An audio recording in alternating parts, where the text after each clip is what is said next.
Selamat siang, salam sejahtera untuk kita semua. Ya, masih di topik dislipidemia, namun hari ini kita akan membahas terkait terapi farmakologis. Ini kayaknya banyak nih ya materinya. Oke, yang paling penting adalah statin ya. Mekanisme kerjanya itu adalah mengurangi pembentukan kolesterol di hati dengan cara menghambat enzim HMG-CoA reduktase yang menyebabkan penurunan konsentrasi kolesterol intraseluler yang akhirnya meningkatkan ekspresi reseptor LDL pada permukaan hepatosit dan akhirnya meningkatnya pengeluaran LDL dari darah dan penurunan kadar LDL. Jadi ya pada intinya dia menghambat enzim HMG-CoA reduktase ya yang berujung pada salah satunya selain menurunkan LDL ya karena pengeluarannya itu dia juga meningkatkan ekspresi reseptor LDL pada permukaan hepatosit. Golongan statin ini diminum sekali sehari ya, umumnya malam hari ya. Seperti di sini mungkin yang paling sering kita dengar tuh simvastatin ya. Bisa sampai 80 mg simvastatin, atorvastatin juga ya, rosuvastatin ya. Pravastatin mungkin agak jarang, fluvastatin, lovastatin dan pitavastatin. Ya simvastatin, atorvas sama rosuvas ya, biasa yang paling sering kita dengar dan kita gunakan. Kombinasi terapi statin dengan bile acid sequestrants ini menambah penurunan LDL hingga 15-30%. Dia dapat mereduksi aterosklerosis yang dievaluasi melalui pemeriksaan angiografi. Oke, nanti kayaknya ada lagi nih dibahas terkait bile acid sequestrants ya. Nah, ini ezetimibe ya, kombinasi statin dengan ezetimibe ini bisa menurunkan LDL hingga 13-20%. Dan tentunya akan menurunkan penyakit kardiovaskular iskemik hingga 46% dan dapat memperbaiki keluaran pada pasien DM dan penyakit ginjal kronis. Ini umumnya biasanya kalau pada pasien-pasien yang LDL-nya belum tercapai dengan pemberian statin dosis maksimal atau dosis maksimal yang ditoleransi ya. Maksudnya ditoleransi itu adalah kalau misal udah sampai keluar gejala-gejala efek samping dari statin ya pada umumnya itu seperti bukan umumnya ya, ya nyeri otot gitu ya, bahkan hingga rhabdomyolysis gitu. Nah, biasanya kita kombinasi juga nih tambahan dengan ezetimibe. Nanti kayaknya ada deh algoritmanya. Nah, terus ada juga dengan PCSK9 inhibitor, ini obat injeksi ya. Ini bisa menurunkan lebih ekstrim lagi, LDL 43-64% dan dapat memberi keluaran kardiovaskular. Ini yang LDL-nya bandel-bandelnya nggak turun-turun, bisa kita kombinasikan juga dengan PCSK9 inhibitor. Dan saat ini juga merupakan pilihan pada pasien dengan hipertrigliseridemia dengan risiko kardiovaskular tinggi. Jadi tidak melulu pasien dengan hiper-TG itu kita berikan misalkan seperti fenofibril atau gemfibrozil ya. Tetap bisa kita berikan statin ya. Tapi memang kalau misalnya sudah terlalu tinggi ya, kayak kemarin saya sebutkan bisa di atas 500 gitu, ada pertimbangannya kita berikan. Tapi pemakaiannya pun juga harus perhatikan juga ya. Karena kalau dikombinasi langsung dengan statin itu tidak baik. Oke, statin intensitas tinggi ini dapat menurunkan kadar LDL lebih dari 50%. Sedangkan statin intensitas sedang dapat menurunkan kadar LDL 30-50%. Nanti ini nggak tahu nih ada kabelnya apa nggak ya. Jadi biasanya kalau pada pasien-pasien dengan LDL yang targetnya cepat turun, kita bisa berikan statin intensitas tinggi. Itu ada atorvastatin sama rosuvastatin, nanti dosisnya ada sendiri. Kalau yang sedang itu ya bisa atorvastatin juga, cuman dosisnya 20 mg nggak salah ya. Dan statin juga dapat menurunkan kadar trigliserid sebesar 10-20%. Jadi nggak usah khawatir kalau trigliseridnya tinggi, diberikan statin juga bisa nurunin gitu ya. Dan peningkatan kadar HDL ini bervariasi tergantung dosis yang diberikan, namun berkisar antara 1-10%. Jadi statin ini serbaguna ya. Memang fokusnya di LDL, tapi dia juga bisa menurunkan trigliserid dan juga meningkatkan HDL gitu ya. Pengaruh statin terhadap lipoprotein A hanya sedikit, nanti dibahas di topik yang lain ini untuk lipoprotein. Dan statin juga berguna untuk menurunkan morbiditas dan mortalitas akibat kardiovaskular ya tentunya ya. Jadi statin pun tidak hanya serta-merta mempengaruhi kolesterol ya, tapi juga ada efek pleiotropiknya ya seperti antiinflamasi dan lain sebagainya. Rovastatin dan simvastatin adalah prodrug. Nah, karena prodrug, jadi bioavailabilitasnya rendah dibandingkan statin jenis lainnya yang berada dalam bentuk aktif, seperti atorvastatin gitu ya. Nah, ini tadi yang saya bilang ya, efek sampingnya itu miopati dan rhabdomyolysis sebagai bentuk yang paling parahnya. Yang nggak harus melulu keluar ya, ini efek sampingnya juga relatif kecil untuk keluarnya. Cuma memang kalau misalnya sudah keluar ya kita harus ganti pengobatannya dengan yang lain. Nah, kombinasi statin dengan damivrosil ini bisa meningkatkan resiko kejadian miopati ya. Jadi kalau misalnya trigliseridnya tinggi, terus kita harus memberikan gemfibrozil ya, maka kita berikannya itu di beda waktu ya, tidak boleh berbarengan. Dan saat ini juga dapat meningkatkan SGPT, meningkatkan resiko stroke, dan meningkatkan resiko DM onset baru. Nah ini memang ya ini nggak semuanya sebenarnya ya, tapi memang dia bisa meningkatkan fungsi hati ya.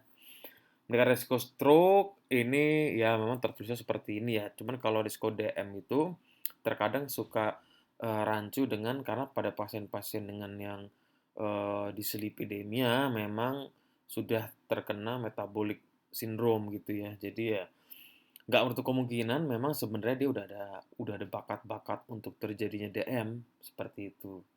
Jadi dan ini pun kalau yang efek langsung dari obatnya pun juga sangat kecil ya. Jadi ya dipertimbangkan lagi. Biasanya kalau sudah diberikan statin itu memang sudah indikasi, jadi ya indikasinya lebih tinggi ya, jadi lebih banyak manfaatnya. Kalau nggak dikasih karena takut stroke segala macam ya nanti malah bisa meningkatkan morbiditas dan mortalitas ya akibat kardiovaskular gitu ya.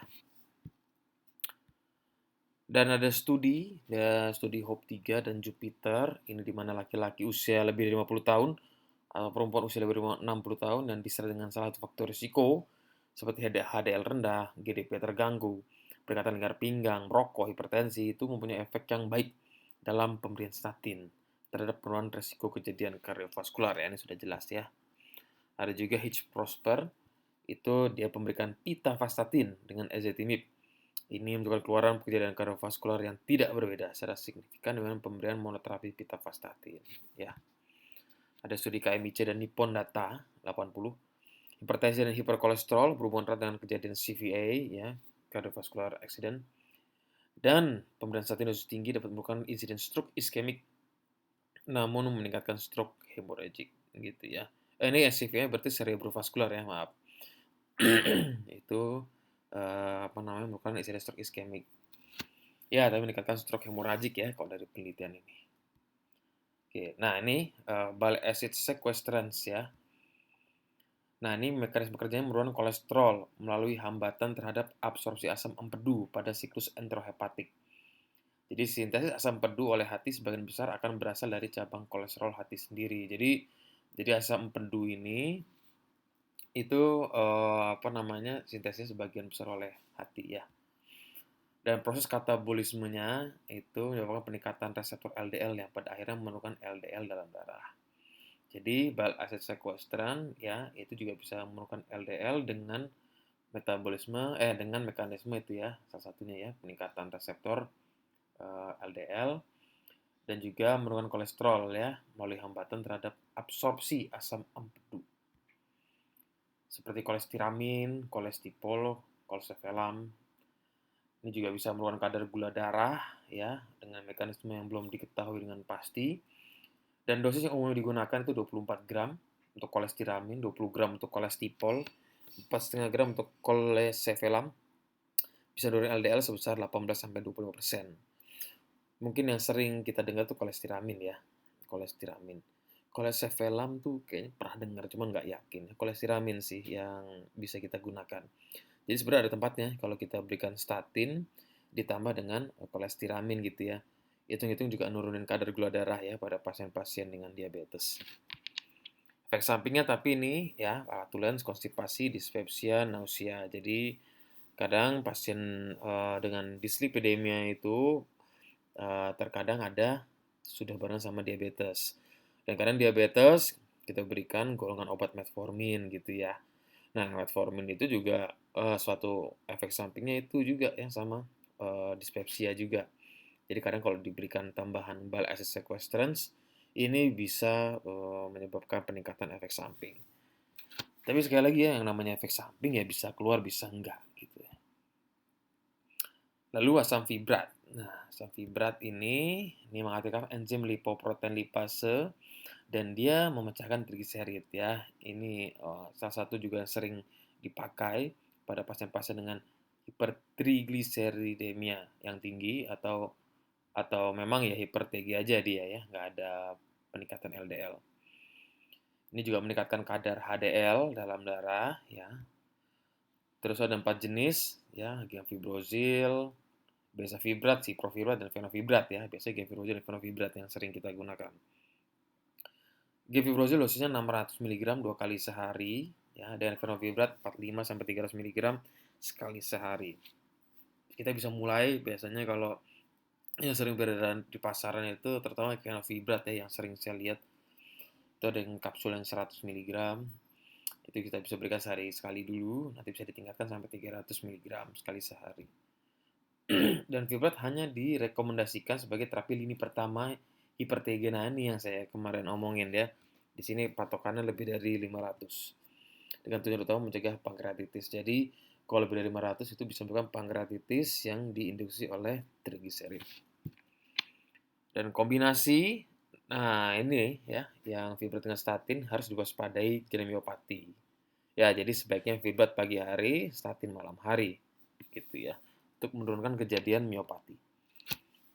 Dan juga meningkatkan kadar HDL sebesar 5-10% ya, kombinasi ini. Dan juga mampu menurunkan kadar apolipoprotein B.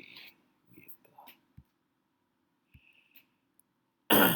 Nah, ini karena memang fibrat ini, asam fibrat ini tujuan utamanya menurunkan trigliserid, maka dia gede-gedean nuruninnya ya sebesar 50%. Kalau LDL hanya 20% nurunnya dan HDL meningkat 20%. Kalau LDL tadi kan kita lebih ke arah statin ya, tapi itu tergantung dosisnya tuh ya. Ada yang bisa sampai 50% juga ya, ada yang dosis tinggi ya, ada dosis sedang ya. Cuman hampir semua tadi obat yang kita omongkan itu mempengaruhi semuanya ya. Bahkan HDL juga bisa ditingkatkan. Bahkan yang ini 20% ya asam fibratnya.